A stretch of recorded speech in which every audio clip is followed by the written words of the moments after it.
The holiday season's coming. Today's show, all about how to avoid debt and enjoy a stress-free holiday. Welcome to the Debt Matters podcast, where we help Canadians find solutions to their debt with licensed insolvency trustees from across Canada. I'm Wayne Kay, and coming up in today's show, we're going to talk about that holiday season. How do you manage expectations? How do you save? What's the impact of maybe going overboard? And what you do now is going to affect you in the future, so be aware of that. My guest today is Matt Fader from Allen Marshall and Associates, licensed insolvency trustee. Matt, thanks for coming on the show. Good day, Wayne. How are you? Hey, I'm doing pretty good. How are you doing? If I were any better, I'd be suspicious. Here we are, going to be talking about the thing that happens every single year and the thing that people go into debt every single year for, and that is Christmas. Yeah. Fun times, eh? Okay, we were just talking before we got into actually recording this show. We were saying it's unbelievable how much money people feel that they need to spend when they don't have it. Well, yeah, most definitely. I mean, one of your problems is people don't even realize that they don't have it. You know, because we do exist in that sort of get it now, worry about it later type of environment. So you will tend to notice a few months before Christmas builds up, the advertising for some of your secondary types of lenders may step up. You'll hear more ads on the radio, things like that, encouraging people to come in and be like, hey, come on in and get a loan or do whatever it is. And that'll start to ramp up around a few months before Christmas time so that they can say, hey, give your family the Christmas of their dreams. Buy them all a bunch of stuff that they'll love for 20 minutes and then spend the next 30 years paying for it. Not quite that bad, but, it is definitely geared. It's a very commercial time. There's a lot of money to be made, and it's a good time for lenders to make some money off people. But yeah, it's really easy to lose your perspective and your objectivity. I was going to mention that I actually, one of the first times I actually saw this, I was at one of the big stores, a big mall somewhere, and one guy was talking to somebody else, which I overheard this conversation, and he was saying that he'd spent like $5,000 at Christmas, and he didn't know how he was going to pay for it all now. And I was like mortified. I'm like, $5,000? Holy, what the heck did you buy? I believe it. Really? That's shocking Absolutely. to me. I guess we'd never gone crazy with Christmas. And now my concern is always for my kids trying to buy me gifts because I'm very needy. I tell them I want really big gifts. No. And then I say, no, let's do books or let's do something else. And I'm trying to keep everybody spending down. So it's more about the experience. But when you got kids, you want to spoil them. I think that's part of it. Most definitely. There's the perception, the idea of saying, this small human is going to go talk to their small humans and they're going to compare notes and things like that. Right. So there is that perception of saying you want to make sure that you're coming off looking well to the neighbors, which, is a thing. But I often think about, and I don't think we get sued or talking about it or anything like that. But if you remember when Dudley Dursley had his birthday, and he's like, "There's 14 presents here. There were 13 last year, or whatever it is." You set this that's a Harry Potter reference. You set that perception, of this is what it is. And one of the really, really concerning things is and this is very generational, like my mom grew up one of 19 kids, one of 17 by the time because of whatever. But oh yeah, French Acadian Catholic, right? I mean, I won't get into the birth control beliefs and free labor or anything like that, but lots of kids. And what did they get for Christmas? They got like an orange. Yes, exactly. Right? Yeah. And that's what they had. Now, pretty sure that if it's not like Christmas Story where, Ralphie's getting his Red Ryder BB gun. Right. But there's that experience. There's that thing that I find that when my parents got to say that they had their kids and they came from a generation that had enough, but always felt like it, like you hear the stories. It's like, well, we were poor, but we always had enough. We were without, but we always had enough. And then when you go to the generational, like myself growing up in the 70s and 80s, not to really age myself, born in 77, so I really don't remember a lot of the 70s, but I mean, I had, Christmases where it's like, oh, great, here's the Millennium Falcon, or here's, these big brand name toys, and it sets that expectation. My parents said, we want to make sure our kids don't go without, so they set that expectation. I would have to admit, and I would admit that I am guilty of doing it, to say that when Christmas would roll around, that I would become guilty of saying, I'm going to overindulge. Right. And I'm going to try to really spoil this magical little human so that they can have the best experience possible. Now, a lot of that is me trying to project my own experience on them, but what am I building for the expectation for them as they carry this forward? And that's what Christmas a lot of times has been that anticipation of the expectation of, if I walk in and there's 3 things under the tree, Christmas is going to blow. There has to be 100 things under there, and it has to be this production, and it has to be whatever. And don't get me wrong, a thoughtful gift. I gave a Christmas gift last year. It took me about 5 hours to do the wrapping on it because I put so much thought into the wrapping or whatever. At the end of the day, it got ripped open. Yeah. Kid doesn't care what the wrapping looks like.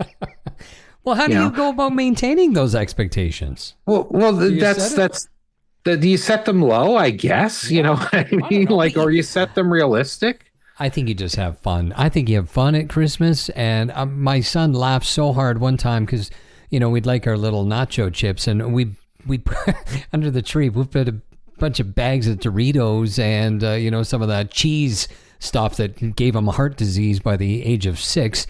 And which I still love that cheese, by the way. Oh yeah, and he laughed so hard. And I still remember him laughing. It was like, "This is all yours, son. Have at her." Right? It was just a fun little gift, but I just remember him laughing so much. So, yeah. And those are the experiences, right? That's what you're going to get, over saying, I got, the Cabbage Patch Kid or whatever the current equivalent of it is. That we still had to get him other things as well. That's not all we got. Sure. But so now here we are. We're out a few months here from Christmas. How do we start the whole saving process? How do you like to budget that when you talk to clients? It's a little late to start now to say, oh, here we are in September or October saying, let's start saving for Christmas. So it is a predictable expense. Yeah. It should find its way into your regular monthly budget so that a small portion of your revenue or your income is being allocated based on a realistic amount that you want to spend. Part of the problem, of course, with Christmas is, yes, we tend to get overhand. Yes, kids have huge demands and they don't understand the value of a dollar. So when a kid's like, well, I want an Xbox and a PlayStation, you're like, oh man, that's a lot of cash for me to be throwing. Yeah, exactly. Me too. Yeah, exactly. So, but it is managing that expectation, and there are people, and I do know it happens. I know people will save up money and they'll buy things throughout the run of the year, and they'll say, okay, I'm little things here or there, and they forget what they've bought. They tend to overspend. They see something that's on sale, because sales are a trap, of course, to try and get people to spend money on areas that they don't want to. And it is really very much that managing of expectations. I'm certainly not going to say, when those sneakers go on sale and you got to buy your kids sneakers as one of those boring gifts, or socks or underwear or whatever it is, yes, you buy those when they're on sale. But when it comes to those larger ticket items, kids' minds change pretty quick. And what was cool when you thought, hey, buy this hot thing 6 months ago and I'll overpay for it because it's the hot thing now. You try and put it away for Christmas. By the time Christmas rolls around, it's not cool anymore. Right. And then you get disappointment and whatever, but you overspent on something. You held back on it to say now we're going to have this magical experience for it, and time kind of wrecked it on you. Mm-hmm. That kind of stuff happens, or so I'm told. I don't know. Okay, it'd be so disappointing. I kind of do like that idea. Like what I would do every once in a while is I would make it a little challenge to get all my Christmas shopping done by end of October. So then November, December, there's no pressure. I'm just living life. But I don't have a lot of gifts to buy in anyway, in all honesty. No. Right? So it's okay for me. But there's a lot of people, December comes and good grief, it's such an expensive month. Oh, thank God for Amazon, right? Like I don't even have to leave my house anymore. I'll just overpay on delivery and everying else. But is that a bad thing? Do you think that's a bad thing now that we can now just buy things at night? It's never being able to buy things at 2 o'clock in the morning while you're sitting on the toilet is never it's not good. Right. You know what I mean? Because we are so subject to be able to give into impulse these days that it really does lend itself to overspending. Okay. Because my wife works at a post office, and she said the amount of Amazon packages would blow your mind. And the amount of people that come day after day after day after day picking up these packages, shocking. Mm-hmm. Well, yeah, and in some cases it's the only way to do it. I mean, like if I'm going to buy Lego, I buy it off the Lego store. It comes delivered. Delivery's huge. It's convenient. Yes, it's great. But there's this thing that really is lacking in the fact of course, spending digital money is dangerous. Mm-hmm. I am very much a proponent of physical money. I like cash. I like to have a pile of cash in my hand because when I have a pile of cash in my hand, I am more likely to hang on to it because when I have to give you half, I want to give you half. I worked hard to have this pile of cash. Right. I don't want to give you any of it. It's mine. But I seem to have no problem in tapping my card and having that same equivalent or more leave. And because I'm removed from that experience of actually handing over the physical cash and being able to watch it, it becomes more dangerous for me to then tap again and to tap again and to tap again because I'm losing. I've lost that connection to say what I'm paying. I'm losing track. Yeah. I'm getting into severe overspending. And again, when we get wrapped up in that air quotes, you can't see it because this is audio, but I'm making air quotes, that Christmas spirit of being full of joy and giving and all that other stuff. Yeah, it's great to get caught up in that crap. And I say crap sarcastically. It's great to have that kind of thing. Right. But at the same time, what is the consequence of that action? Yeah, it feels great for that 30 seconds that we're on there. But holy crap, I got to pay for this for the next 9 months. So the things we're doing today, right, is what you're telling me. The things we do today affect that, obviously. So absolutely, that's going to hurt you in the future, and then it's harder to build the savings for the next year. Yeah, because you're still paying for what it is that you got last year. And it'll be nice and easy. Even when you go on Amazon now, it's like, do you want to finance it for 12 months or whatever it is? It'll only be this much and only this much. Well, yeah, easy payments get tough when you have enough of them. How do you, I was saying that basically our whole world these days seems to be on the monthly payment. Nobody even talks about what something's going to cost. It's how much it is per month. And if you have an extra dollar left, well, you can spend 99 cents of that in another monthly payment. Mm-hmm. Right? That's how we've become. Yeah. Cars, they don't even tell you what the price is. They just say, well, what payment do you want? And then they make the payment for 15 years, whatever it is, right? 8 years, 9 years. I mean, it's unbelievable. People don't want to talk about that. Well, what is your advice regarding this to have that stress-free Christmas? Well, the advice again is to make sure that expectations are maintained, that you're not coming into a situation where, because we really fear disappointing the most important people in our lives. right? And that's what Christmas really rolls around to, is that Christmas morning of being able to have that quote unquote family time, if you're lucky enough to have a family, and to see everyone happy and to have that experience. And when you're dealing with kids, they associate a lot of that with getting what they want. It's not wrong of them to do that. That's their experience. But if you maintain unhealthy expectations, then you continue to have to raise that bar year after year after year. Right. And that gets a lot more difficult. So a lot of it is in maintaining that expectation. Santa will bring you 2 presents. Mom will buy you 1. Granddad will buy you 1. You're going to have 5 things under the tree, and that expectation is there. There's no letdown to that if the expectations are managed. Right. Maybe 1 or 2 sneak ones come in there just as a special surprise, but that allows you to maintain it, right? And that allows you to be able to say, okay, we've set the bar. That allows me to stick to a budget, that I'm not flying out of hand on saying I have to top last year. I have to top last year.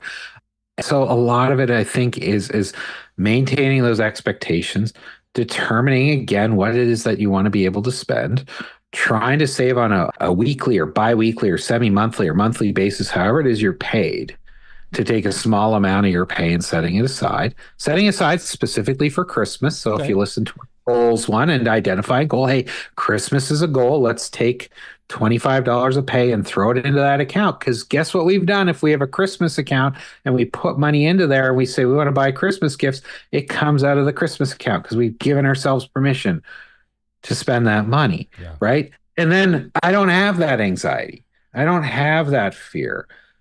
There are people that they dread it and they say, I'm just a knot of fear as I'm watching people opening these things and I'm seeing the price tags over their head. Oh. And what's associated with that. That's heartbreaking, isn't it? Yeah, now I got to get well, think about it, Wade. I got to get a 3rd job to be able to pay for that Christmas. What's the price of that? I know. That's time away from your family. Yeah. You can't get that back. No, it's gone. This is good, though, for everybody to be aware of it. I think we've just gone so over the top with what we do for these holidays. It's good to have some reality before we get into the spending. It 1000%. But again, it has to be on that maintaining those expectations. Save some room for birthdays and Easter and other things like that. You don't have to go all out. But again, it is, if we can save more throughout the year, if we can take a little pieces every week, every pay, every whatever it is, and we can allocate that, it's going to reduce the stress. It's going to allow you to sit there and enjoy the experience with your family. And the consequence of that is that you then have that experience. Yeah. And much like your Cheetos, right? That's memory. That's an experience. That's something that you'll have forever. Nobody can take that away from you. Yeah. Exactly. Nice, simple little things. Will break. Yeah. Hey, well, this is fantastic. I'm sure happy you took time to chat with me on this topic. Anything final you want to share with us? Well, I don't know how hopeful it was. I mean, again, if we can lessen the burden, we don't treat it like it's an emergency. We understand it's coming. We prepare for it, and we maintain those expectations. Things are a little easier. And right now, everyone needs a little bit more easier in their lives. So we don't need these things complicating it. I love it. Matt, thanks again. Have yourself a great one. You too. Thanks, Wayne. Well, my guest today, Matt Fader, and if you want to learn more, maybe you're having a bad financial time and you need some help, you can get a free consultation with Alan Marshall and Associates. They're licensed insolvency trustees. You can go to their website, wecanhelp.ca, wecanhelp.ca. And that's it for today's Debt Matters podcast. Make sure you subscribe wherever you get your favorite podcast from. And if you want more information, you can always check out debtmatters.ca. Thanks for listening.